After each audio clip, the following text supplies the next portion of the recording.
পুরো মধ্যপ্রাচ্যে ইরান এখন নিজেদের ক্ষমতার এক ঝলক দেখাতে শুরু করেছে। তাদের কাছে থাকা আধুনিক সব প্রযুক্তি একে একে সামনে আনতে শুরু করেছে। এগুলো দেখার পর গোটা বিশ্ব ভাবতেও পারেনি ইরান এতদিন তাদের কাছে এত আধুনিক প্রযুক্তি লুকিয়ে রেখেছিল। প্রশ্ন এখন আরো বড়, ইরানের গোপন প্রযুক্তি ভান্ডারে আসলে আর কি কি লুকিয়ে রেখেছে। রেবিএফ A-15 অনেকেই জানে না, আধুনিক যুদ্ধক্ষেত্রে এমন কিছু বিশেষ বিমান থাকে যেগুলো সরাসরি যুদ্ধ করে না, কিন্তু পুরো যুদ্ধ নিয়ন্ত্রণ করে। এই বিমানের অন্যতম শক্তিশালী উদাহরণ হলো রেবিএফ A-15। রাশিয়ার তৈরি এই অত্যাধুনিক এয়ারবর্ন কন্ট্রোল সিস্টেমকে বলা হয় আকাশের ভাসমান রাডার স্টেশন। এই বিমানের সবচেয়ে নজরকাড়া অংশ হলো এর উপরে বিশাল গোলাকার রাডার ডিস্ক। এই ডিস্কের ভেতরে লুকিয়ে আছে শক্তিশালী নজরদারি প্রযুক্তি, যা আকাশের বিশাল এলাকা একসাথে স্ক্যান করতে পারে। সাধারণ যুদ্ধ বিমান যেখানে কয়েক কিলোমিটার পর্যন্ত নজরদারি করতে পারে, সেখানে A-15 প্রায় 1000 কিলোমিটার পর্যন্ত নির্ভুলভাবে লক্ষ্যবস্তু শনাক্ত করতে সক্ষম। শুধু বড় বিমান নয়, নিচু দিয়ে উঠতে থাকা ড্রোন বা ক্রুজ মিসাইলের গতিপথও এটি শনাক্ত করতে পারে।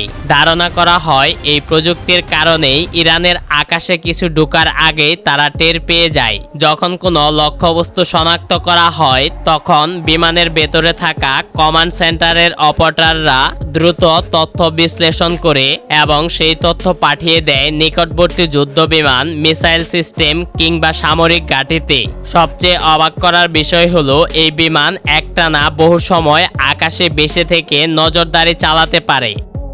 সম্প্রতি মধ্যপ্রাচ্যের উত্তেজনাপূর্ণ পরিস্থিতির মধ্যেই ইরানের কাছাকাছি সমুদ্র এলাকায় একটি রহস্যময় জাহাজ দেখা গেছে, যা আন্তর্জাতিক গণমাধ্যমে ব্যাপক আলোচনার জন্ম দিয়েছে।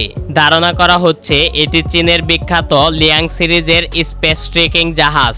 এই জাহাজকে সাধারণত যুদ্ধ জাহাজ বলা যায় না, কারণ এর কাজ যুদ্ধ করা নয়, বরং মহাকাশ, রকেট এবং দীর্ঘপাল্লা মিসাইলের গতি পর্যবেক্ষণ করা।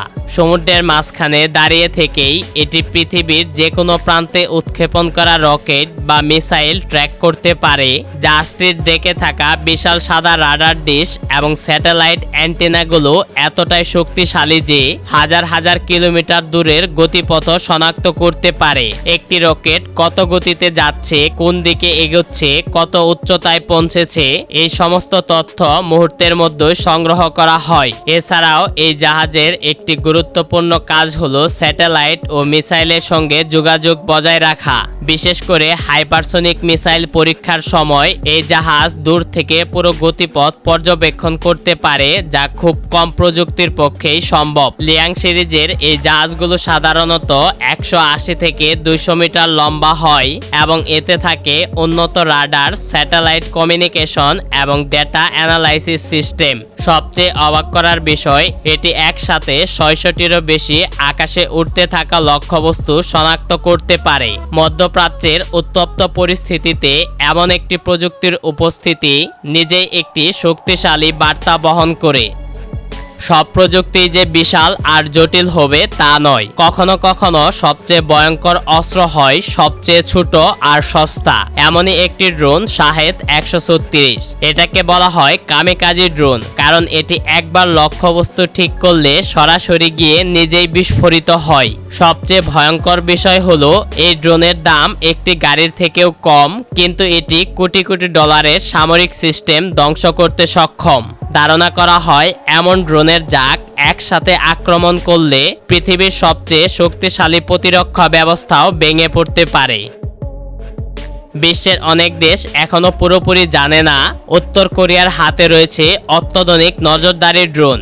দেখতে অনেকটা ছোট বিমানের মতো মনে হলেও এই ড্রোনগুলো মূলত সীমান্ত পর্যবেক্ষণ এবং সামরিক তথ্য সংগ্রহের জন্য তৈরি করা হয়েছে। সবচেয়ে চমকপ্রদ বিষয় হলো এগুলোর ডিজাইন অনেকটাই আমেরিকার গ্লোবাল হুক ড্রোনের মতো। উত্তর কোরিয়া এতটা গোপনীয়তার সাথে এই প্রযুক্তি তৈরি করেছে যে অনেক দেশ তা বুঝতে পারেনি।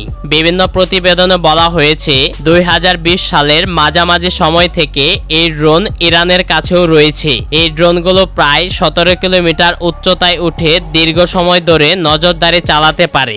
এত উচ্চতায় থেকে এটি সেনাবাহিনীর অবস্থান, যানবাহন এবং সামরিক ঘাঁটির বিস্তারিত তথ্য সংগ্রহ করতে সক্ষম। প্রায় প্রতি ঘন্টায় 200 কিলোমিটার গতিতে চললেও এগুলোই এর আসল শক্তি নয়, বরং দীর্ঘ সময় একই জায়গায় অবস্থান করে নজরদারি করতে পারে এই ড্রোন। গ্রাউন্ড কন্ট্রোল স্টেশন থেকে অপারেটররা লাইভ ভিডিওর মাধ্যমে পুরো পরিস্থিতি পর্যবেক্ষণ করতে পারে।